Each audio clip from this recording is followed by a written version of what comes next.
everyone, welcome to the guide on how to create an investment portfolio on Google Finance. Let's dive right in.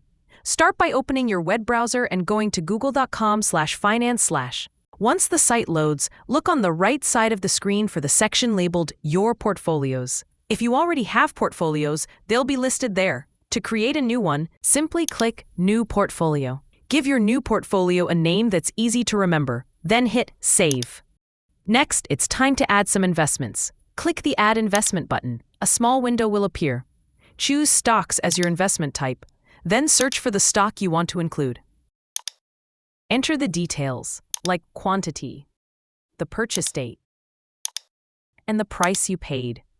When you're done, click Save. Your portfolio will now update in real time, showing current stock prices and your overall portfolio performance. Anytime you want to view your portfolio, just return to the Google Finance homepage and look under Your Portfolios. And that's it. You've now learned how to set up and manage your investment portfolio using Google Finance. If you found this video helpful, don't forget to like, subscribe, and share. Thanks for watching.